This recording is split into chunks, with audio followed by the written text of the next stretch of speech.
woke up one day and I just did not feel any movement in my tummy. So I went to the hospital and I got told that there was no heartbeat. Welcome back to Mama Mabel's Caregivers podcast, where we hold space for the voices that often go unheard. Today's episode is for every caregiver who's ever put their needs last while supporting a neurodivergent child. The therapies, appointments, meltdowns, uncertainties, it's a full-time act of love.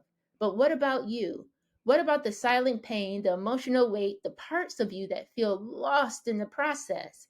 In this powerful conversation, I'm joined by Kanika Vasudeva, a radiant empowerment coach and Akashic records reader who works with spiritual leaders, change makers, and parents to help them reconnect with clarity, self trust, and soul. Together, we go beyond the diagnosis and explore how caregivers, especially those raising neurodivergent children, can begin to heal from within, reclaim joy, and live with more freedom, love, and purpose. If you've been holding it all together, this episode is your invitation to begin holding yourself too. Let's get into it.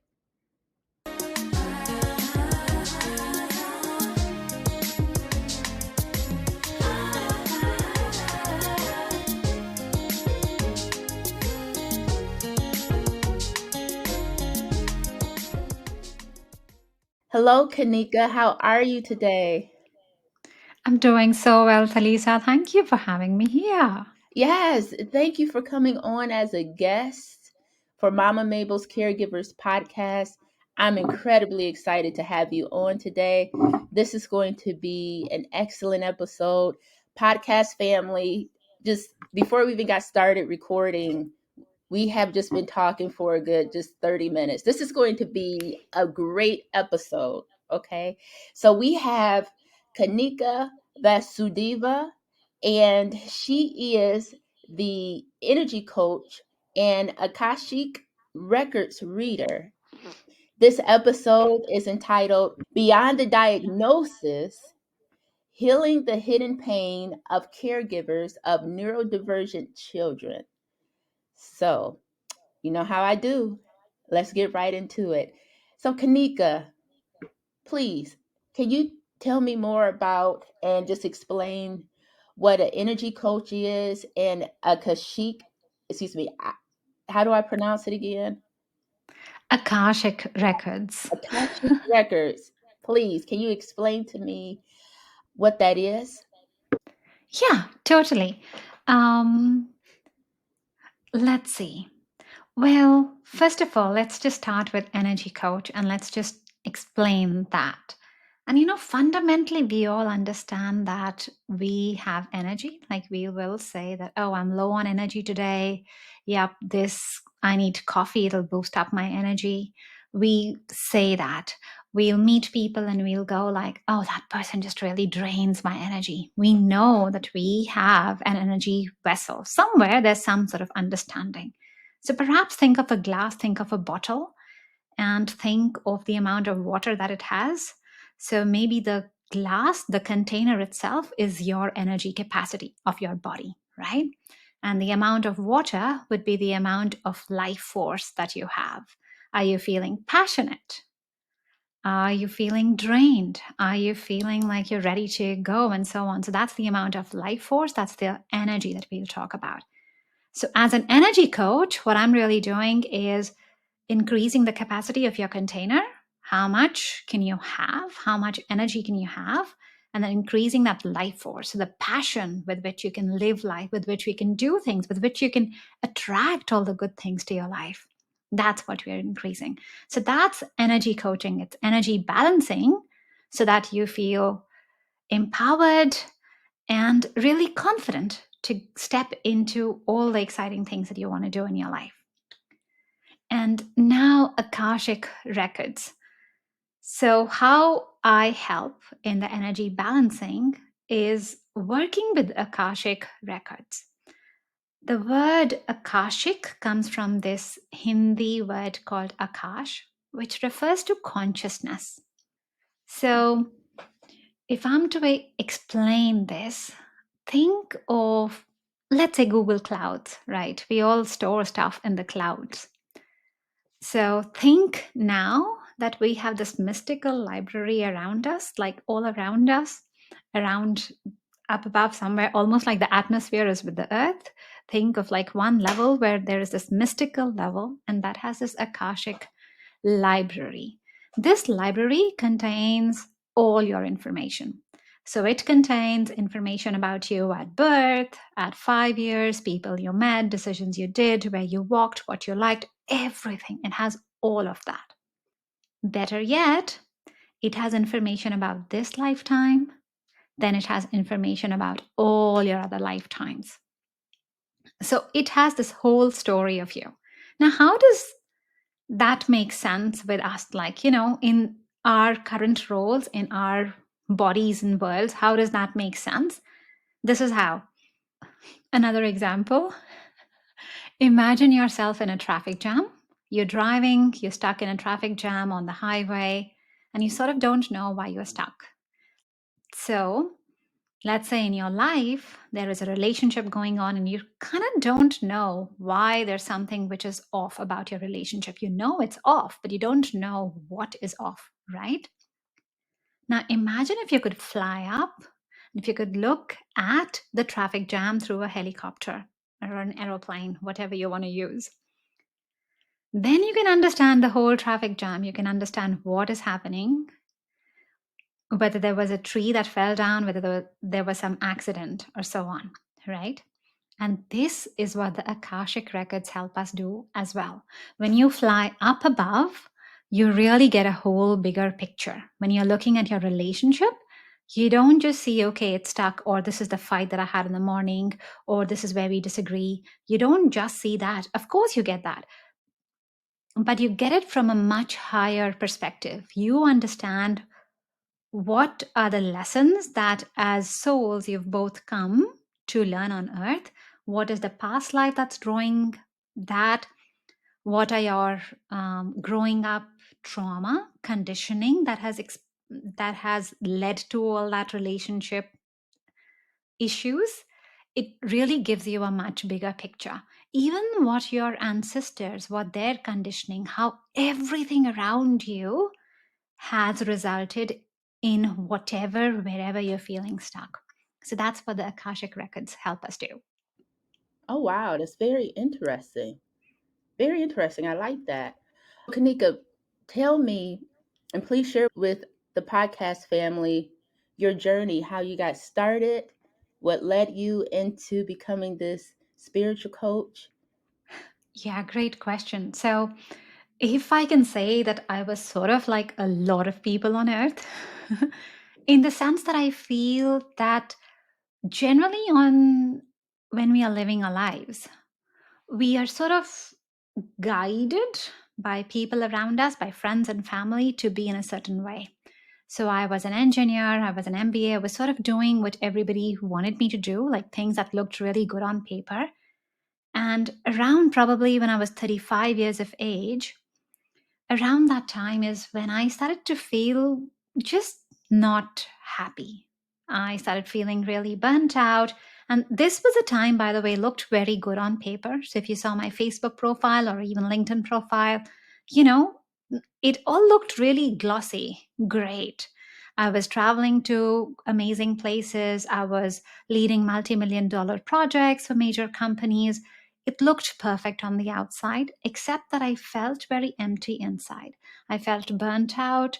I wasn't in a place where my relationship, my marriage at the time was going really well. I had a young son, and I was just, I suppose, really losing myself. I just did not know who I was.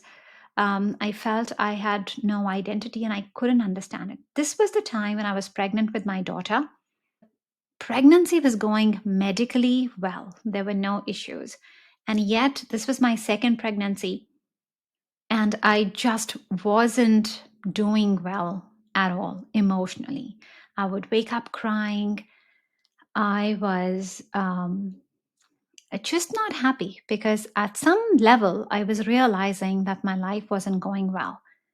So I reached out to some friends and, casually asked them, not really telling them about me that this is something that's happening, but just asking them, hey, how are you? And then everybody would sort of have this expectation that when you are in your mid 30s, it's like life is supposed to go downhill.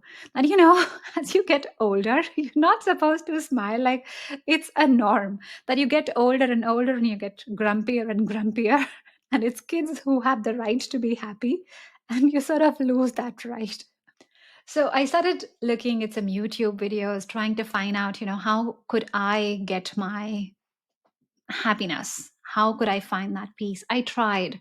And that time I would even do those 5-minute meditations, which was really hard, by the way, because I was so wired to thinking all the time. I could not still my brain at all, still my thoughts at all. But even then, life wasn't shifting, right? Like, even if I was quiet for 2 minutes or 5 minutes, I came back to the same shitty life or messy life, so to speak. Um, and then I lost my daughter. Okay, I woke up one day and I just did not feel any movement in my tummy. So I went to the hospital, and I got told that there was no heartbeat. So that was very shocking. That was very hard. Um, I had to then give birth to her. So I had to give birth to a stillborn. And it was a very shocking, overwhelming time for lots of things, Earlier, in the sense, whatever pain I had, even if I was realizing that my life was crumbling, I could sort of escape from that. Whereas this one, there was no escaping from it. When I came back, the bassinet was there, the clothes for her were there, the nursery, like however things were set up for her arrival, that was all there. There was a very physical realization that she was in my tummy and she wasn't in my tummy anymore. There were just very heavy feelings. I couldn't run away from the shame, the guilt that I felt because I'd lost my daughter. I felt very guilty, like, what sort of mom does that? And I remember asking, oh, like the doctors, midwives, asking everybody over and over again, did I do something wrong? So there was just a whole lot of charged emotions with that. And now at that time, because I was so low in my vibration level, I was just wanting to check out of life because I felt that I had a lot of grief. And I logically worked through a list. I worked through a list of my parents and other people I knew, and I was like, okay, they're all adults. They will understand my problem. And then I stopped at one person, my little son, who was 2 years old, just a little bit above 2 years. And I stopped at him because I was like, well, I can't take my own life because I'm grieving a child and then leave another child that I have and leave him without a mom. So I could not check out of life. This is the engineer part in me, like really thinking very logically and rationally going it. And that's okay. All right, now the decision is to live. But then I can't live and be a continued mess either, because then there's no point in being a mom to this child either. Because what's the point of giving him a mom who just does not even know how to be happy? Because that time he was 2.5 and I did not know how to control my grief. I was so overwhelmed. The little boy would look at me and I would just be a mess of tears. Then he would give me a toy and he would go like, well, why are you unhappy? Like, have this toy. You can play with this. And there was innocence in that. There was humor in that. Just life's humor. And I would go like, how does he know how to be happy? And how come I have like totally lost it? Even if I wanted to be happy, I have no idea how to be happy right now.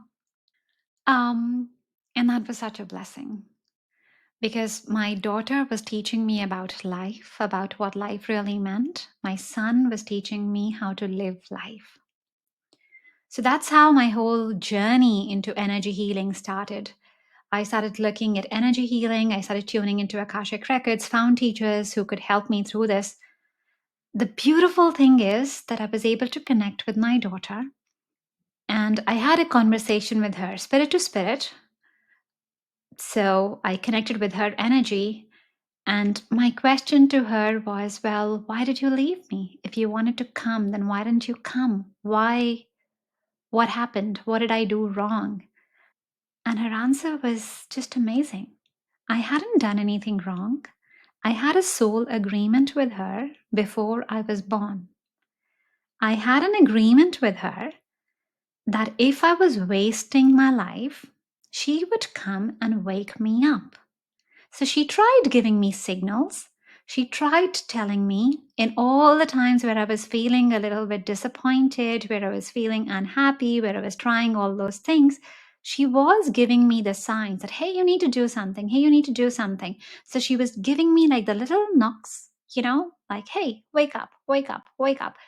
And she just had to increase the volume enough that I heard.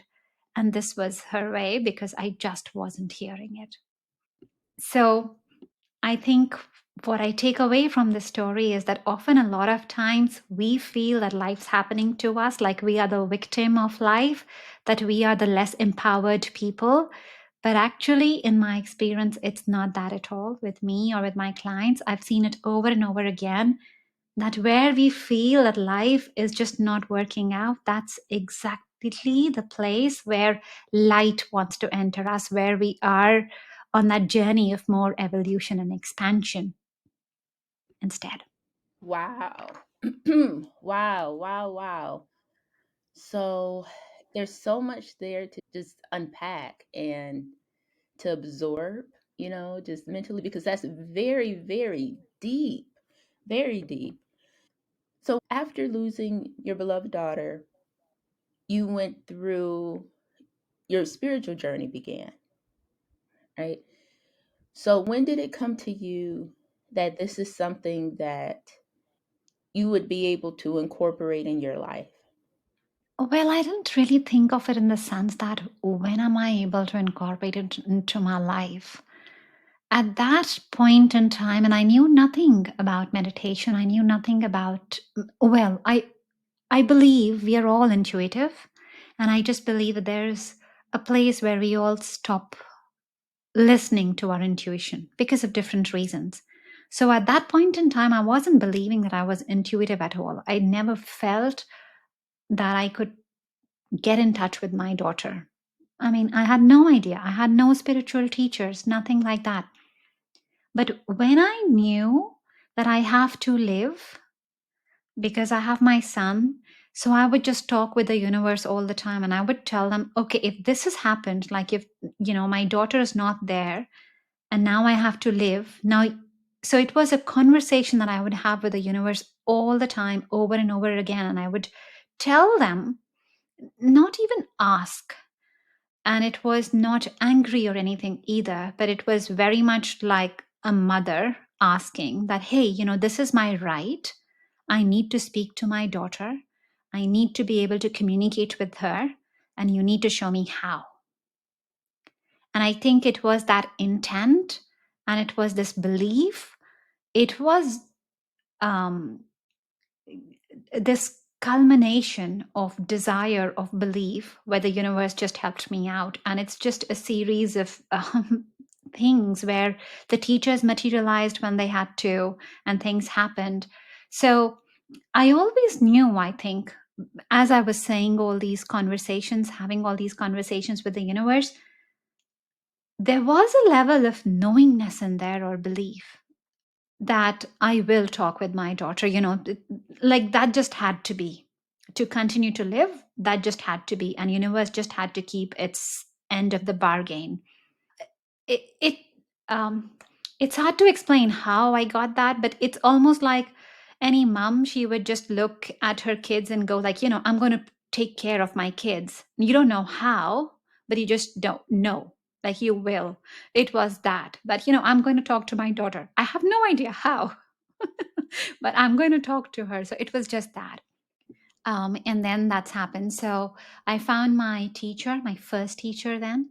and he gave me the tools to connect with her, for which I'm forever eternally grateful. And that is what I continue to teach. That's the beautiful thing about energy healing as well, that it doesn't have to take as long. What is really happening for a lot of us is that we are suffering from pain, stress, or anxiety for whatever reasons, and we don't really know how to release that. Now, I'll give you a very simple example. We all have electrical appliances in our house. Think of the toaster, think of a coffee maker, right? Whatever electricity appliance, you plug it into the electricity socket and then it works. All of them have an earthing wire. There is a wire that literally is supposed to collect all the negative charge in case of a fault and then discharge it all the way to the earth.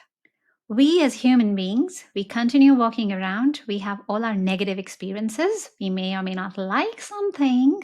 We might get told off. We might get some angry looks. Whatever happens, right? For whatever reason, we feel lesser or we feel that we have been negatively impacted. We don't always ground. We don't always know that, okay, there is just this amazing natural thing where you can imagine a connection with the earth and discharge that negativity, discharge that negative charge.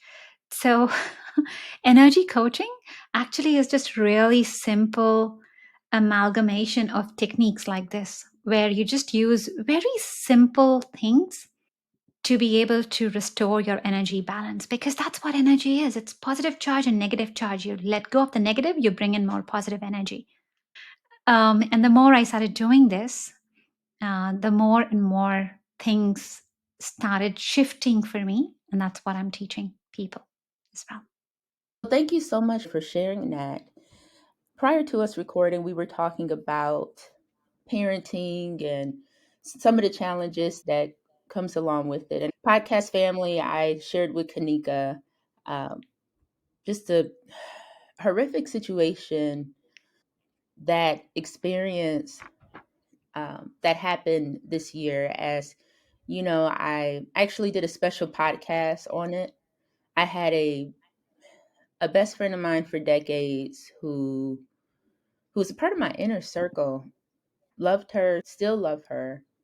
She had a child back in 2015. I was really excited for her because she always wanted to be a mother, and I was even there for her son's birth. His name was Zamar, and the same friend, the same loving, caring person that I knew her to be, she ended up um, she ended up murdering her 9-year-old son back in October of 2024, and tying him up by the hands and ankles and burying him in a shallow grave in the backyard of a house she was renting. And this story went viral. I I hadn't grieved like that because I was grieving. I felt like I was grieving for two people, but I haven't grieved like that since I lost my beloved mother. So it's something that really hit me hard. It's something that still hits me hard. Uh, so, I mean, with that said, I was just talking with Kanika before I started recording, and we were talking about just some of the challenges that parents face, bringing this to my audience, which are caregivers. Caregivers also include parents of neurodivergent children. So, even within that, I believe that there's an opportunity to connect spiritually and to learn. So, Kanika, just thinking about being a parent of neurodivergent children and just the needs that parents have and some of the frustrations that they may encounter, what encouraging words or spiritual practices or anything of that nature can you share? Yeah, let me just talk around let's say, the consciousness around parenting first, and about neurodivergent kids, their caregivers as well. So, all our key relationships there is a soul contract that we have. Because before we get born on earth, we choose our key relationships. We choose our mom and dad. We choose, let's say, the relationship, dynamics. And it's not to be mean, it's not to punish ourselves or anything. The soul comes to earth to learn and evolve. How does it want to learn and evolve? It's more wanting to learn actually around harmony. It's wanting to spread more love. And it might feel very odd to us in the body because sometimes the way it happens can not feel really good in the body. Like it might not make sense. Well, why do I have a neurodivergent kid in the first place? Right? But the soul's not thinking like that. Soul's not using the labels in the way we use as humans. Soul is just thinking in terms of evolution. And how a soul is thinking in terms of evolution, if it wants to learn around love or it wants to learn around selfless loving, it is going to put us in situations where we just have to be loving to be able to learn about selflessly loving. And sometimes then that could be neurodivergent kids. Now, everything that we are doing, or the soul evolution that we carve out for ourselves, that is a sum total of what's happened in our past, what we want to accomplish as souls as well. There's a story that we are carrying for us that comes from our ancestors, that comes from our past lives, that's coming from our inner trauma as well. So, first and foremost, whatever soul contract you have, whatever you think you have with your kids, yes, there is a soul contract in there, but know that you have the free will. You are able to change your contract. So it's not set in stone. That's the first thing to know. The second thing, all our bodies, we have like a contract with our bodies as well, just the body that we have, even the kids or adults who are neurodivergent as well. Or if you feel like you have a body which has a disease or something that you would like to change about it, know that you have an agreement with your body as well. Before you came in, you choose your body like the vehicle of your spirit, right? It's going to carry that. And there was a blueprint of the body that you agreed on. Now, depending on how you live your life, you might actually aggravate some circumstances, you might have alleviated some circumstances.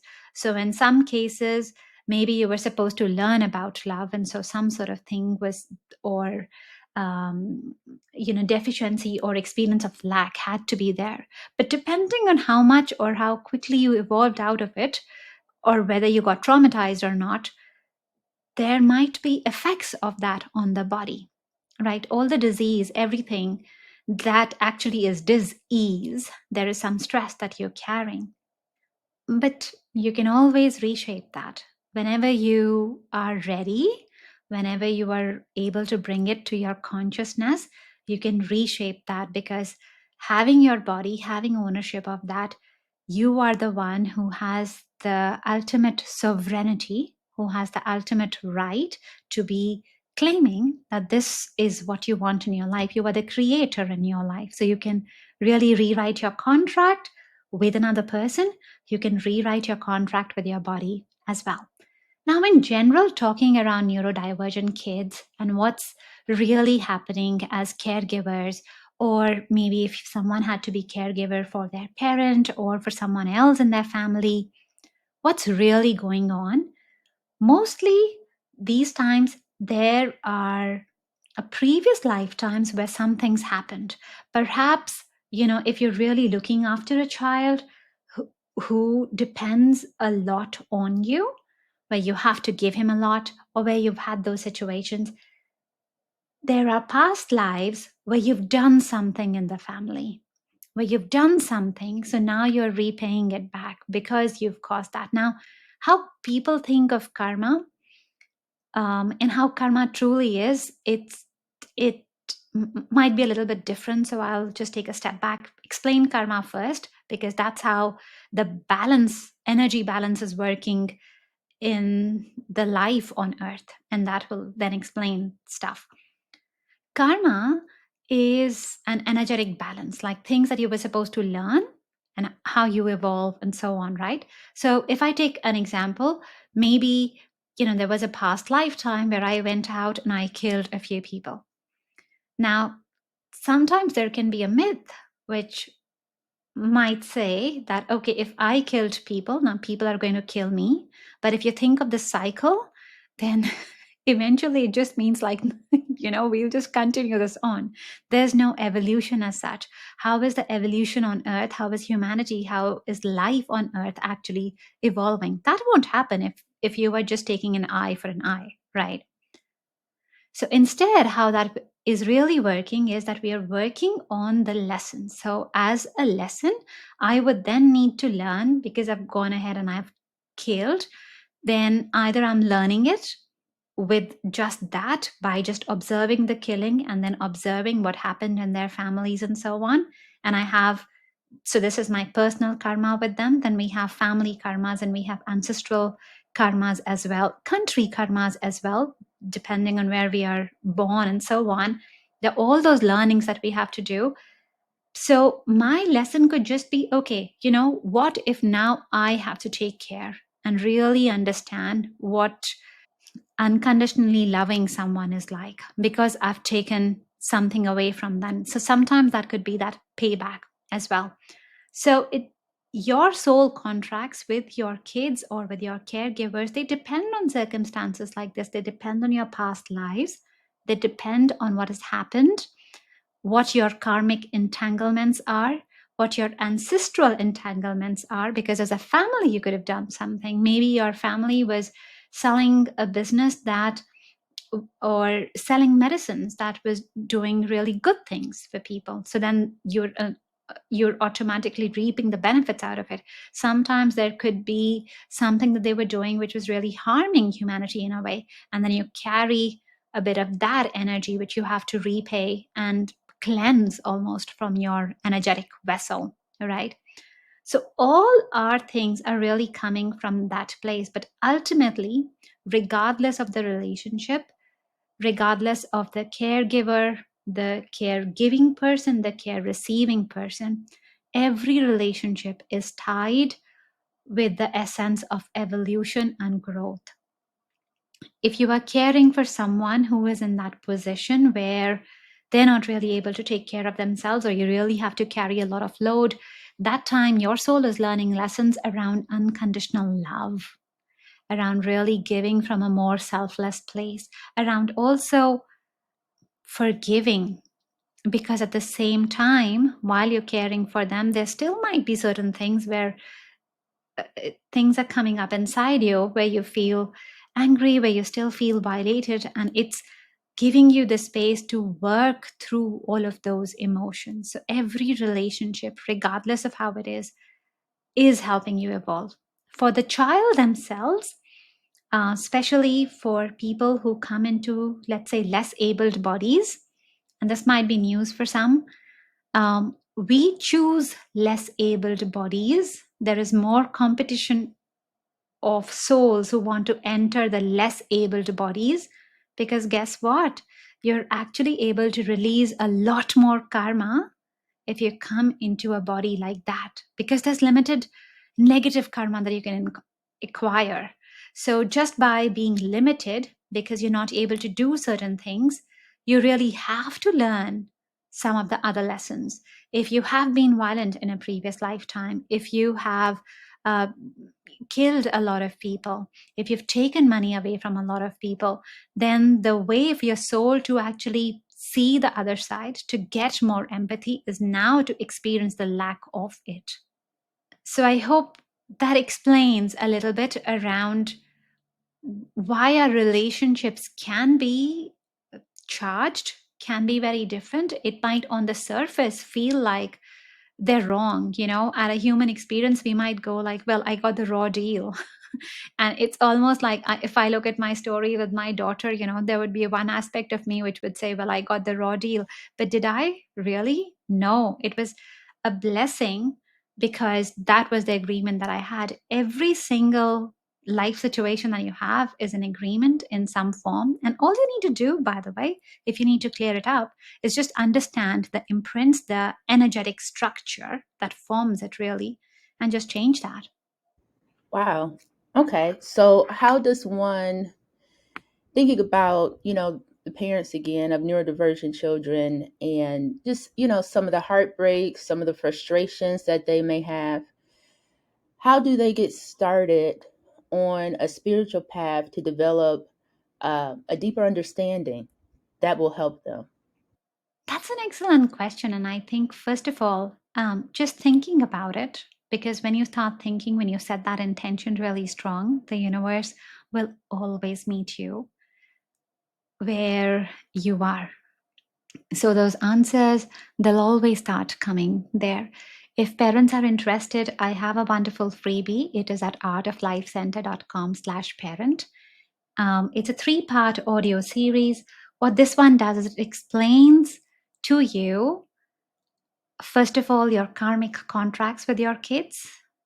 Then it helps you rewire them as well. So, what are the karmic contracts that you have? And how can you reshape those beliefs and patterns so that you can start understanding and healing your relationship with your children? You can understand why your kids are born to you, why you've both chosen each other. Right. For now, as parents begin to understand this, um, let's go back to the example of grounding that I was talking about earlier. What you want to start feeling within your body, first and foremost, is start to energetically balance it, to just start coming from a place of wholeness, because your world outside is mimicking what you've got inside, right? If your energetic container, how much life force you've got inside and how big your container is, that is reflective of the outside reality. So first of all, bring yourself to that balance. And how you would do that is just connect. Imagine that there is a connection between your body that goes all the way to the center of the earth. You could just imagine that your legs, they're very, very long and they're going all the way to the center of the earth. And imagine that all the heaviness, the darkness, the sadness, the weight, all of that's getting drained away into the center of the earth. And earth's unconditional love is flowing into you. So that's one way of just starting to do that, getting back into balance with yourself.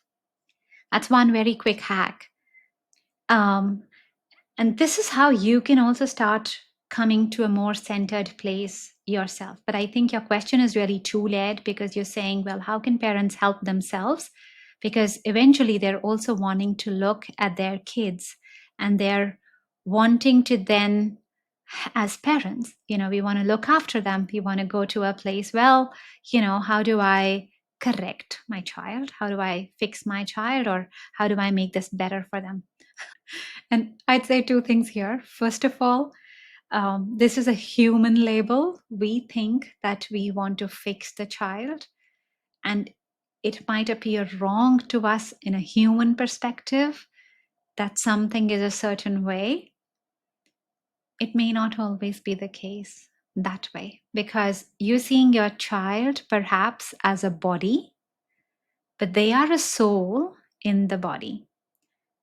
What that means is that they come with their own story, they come with their own evolution, their own purpose of having life on earth. So sometimes, if you are fixing them, they might not actually be able to achieve the purpose. If their purpose, for example, of maybe being speech delayed is that they get to hear other people, they get to listen to everybody else. And that might be because they have a lesson to learn where, they have not really been able to listen to other people. So now this is why they've taken this body. So if you short track that, if literally that is their purpose, and if you short track that, then you're cutting their growth out. Sometimes it has to be aligned. So every time when we talk about healing, when we look at them, we always take the soul's permission as well, and we see if they want to be healed. And I've had cases where there are times where the child will say yes, and there are times where the child will say no, because in the body they're not ready for that yet. So yes, you can rewrite your contracts, you can rewrite the contract with your body, but you have free will about your space. Your kids have free will about their space. So first of all, understand that, appreciate that, and when things have to happen, they'll happen. But here's again the thing that I can give to all the parents who are worried about their kids. You can always do this, the same exercise that I told you about grounding. You are grounding yourself, you're imagining that you've got a connection with the earth. When you really want to help your child, when you feel like they're in a tough situation, and you want to help them, imagine their body and imagine them having a connection with the earth as well.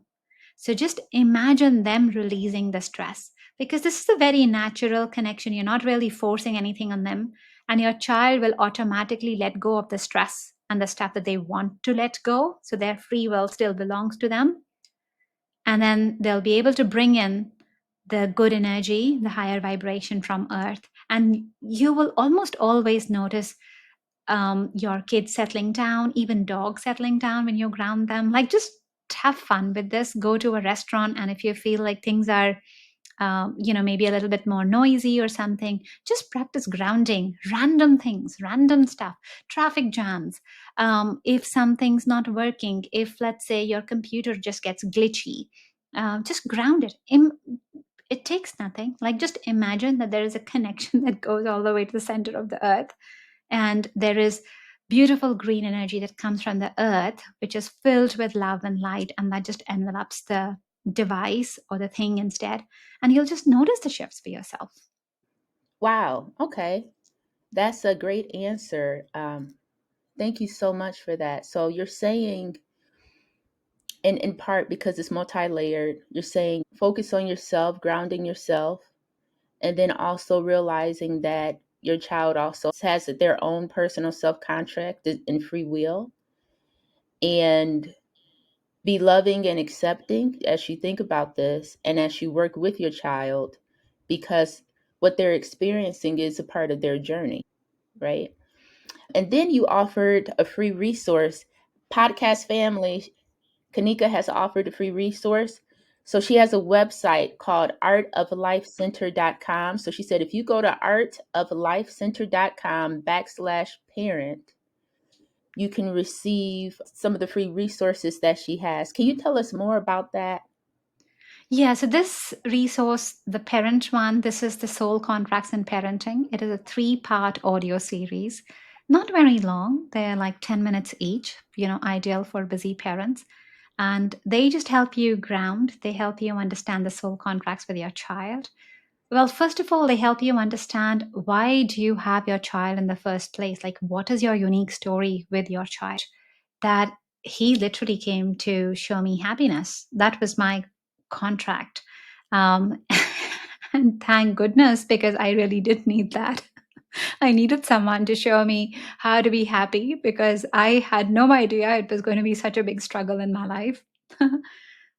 So that was that. And he comes to want to receive, I suppose, a lot more authentic relationship and a space where he can fully express himself. So all parents would have a similar story with their kids as well. Even if you think about your own parents, we all have stories with our parents as well, whether we liked it, whether we disliked some of the stuff that they did or not. If I again give my example, um, I come from a really traditional family, but a family that totally values education. And so I am a person who is very strong in her opinion, like she feels what she feels, and I'm very authentic. I've just always have been. I just know no other way. And for the longest time, I would think like, why am I in this traditional family? Like it feels like the wrong fit. um, but then it totally made sense, because they were the traditional family. They were giving me the foundations of limits that I had to feel and yet the foundation of that expansive education, so that I would learn to question, so that I would learn to go like, oh, I don't like this. And I carried this for a really long time as well, where I went thinking like, well, why am I this odd one? You know, everyone sort of seems to be able to work through relationships or to be quiet, to be tolerating. And I just cannot do that. I was like, I am in the wrong family, you know? Like, not that they're not loving to me or anything, but it was just like, I'm the odd one out here. And for the longest time, I had this question like, why am I here? Why am I in this family? And yet it's the perfect fit, because you might feel like you are the odd one out, but there's such a bigger story to your birth. When you are born, it is your parents, it's also your ancestral lineages who want you to be there. And sometimes the ancestors, when they want family to go a certain way, they bring the odd person out. So they brought me in my family to go like, hey, you know, sometimes push them, sometimes show them the light. So when you evaluate your relationships with your kids, you learn why they are coming to you, why you are their parent. You learn about the karmic contracts with them, and you learn how to reset that, because those contracts, they could be past time. And if I give you an example of a karmic contract, you know, um, I was looking at my son, and this is around the time when I just started doing all this work. He was probably about 3. And I would see, as opposed to other babies, he wasn't the one who was wanting to take a lot of chances. Like, he would go on the playground. If he didn't know something, he would just sit there. Whereas other kids just seemed to go and just seemed to climb on things and try and fall out. And he was just never that person. And so, of course, it happened for a long time. Then I was like, well, let me just look it up and let me just see what's happening. My son had a past life. This is the imprint that he was carrying, where he had worked as a very young kid, starting around the age of 4. Like, he really had to start working. He had to provide for his family as young as that and start earning bread because there was nobody else in the family.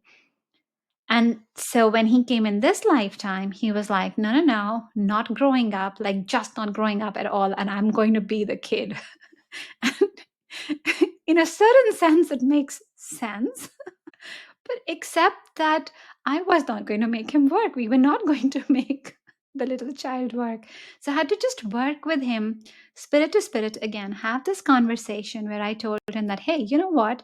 You grow up here and you grow up and you work when you want to work. Like, if actually you're going to have a lot more fun if you are willing to develop and be your age and learn skills your age. Because listen, this is where we can go, we can have fun at this playground. And I showed him a bunch of things in the meditation and told him, well, we can go here and do this fun thing, we can go out, we can be in the play, like all the stuff that he liked.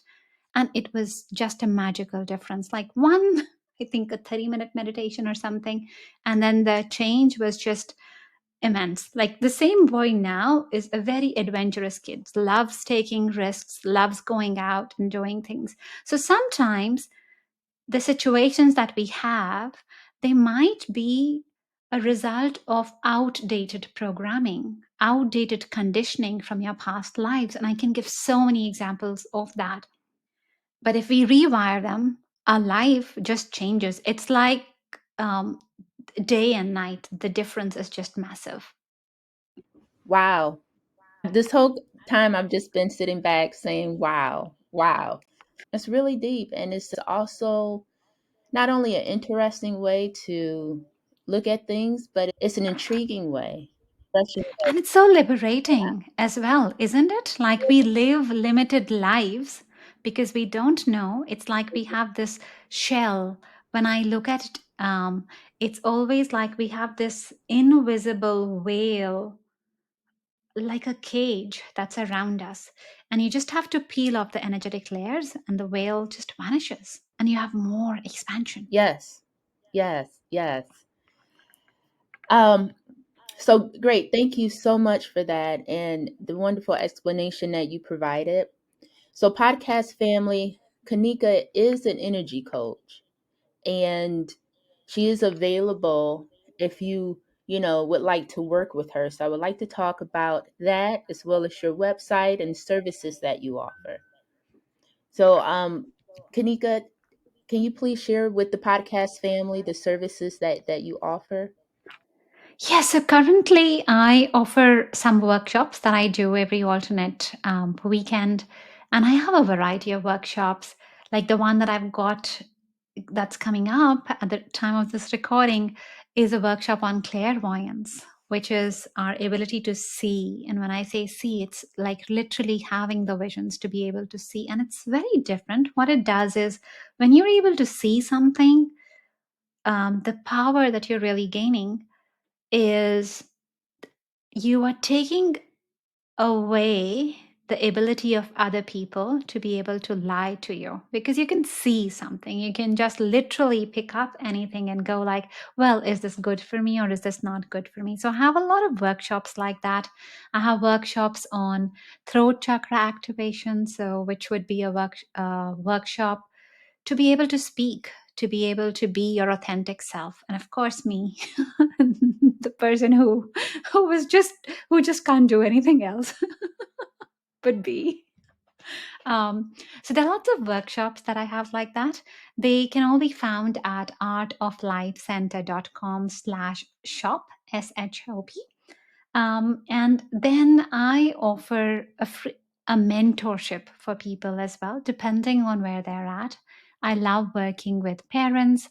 I love working with heart led business owners or people who just want more out of their life, like people who want to speak and be their authentic selves.